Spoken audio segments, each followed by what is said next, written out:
Ever got this warning in STAAD? Ratio of smaller dimension to the larger dimension of column shall not be less than 0.4. And you might wonder, what does this really mean?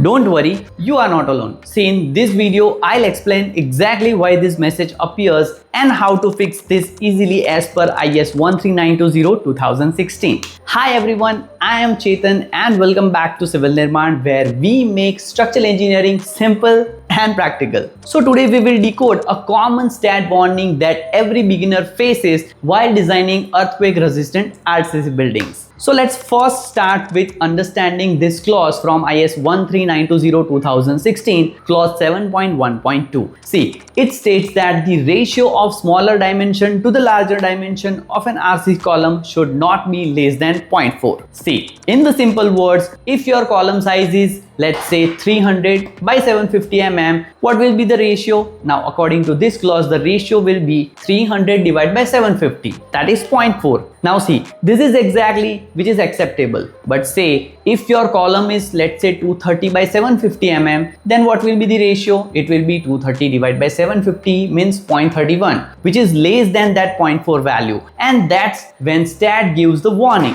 Now you might think, why does this rule even exist? See, the answer is stability and ductility. See, when a column is too slender in one direction, it behaves more like a wall or pier instead of a ductile column. So during earthquakes, such sections can fail prematurely because they can't deform equally in both directions. That's why IS 13920 sets this limit to ensure that columns remain ductile and symmetrical in strength.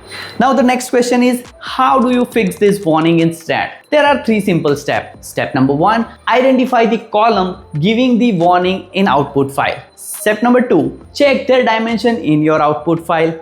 Then step number 3, check your ratio and redesign those column dimensions and which can match smaller to larger dimension ratio greater than or equal to 0.4. For example, if you have 230 by 750 mm column size, increase the smaller dimension to at least 300 mm, since 300 divided by 750 will give you the 0.4 value, which is matching the codal requirement. Now once you update this, return to your analysis and this warning will disappear. So next time you see that STAAD warning, don't panic.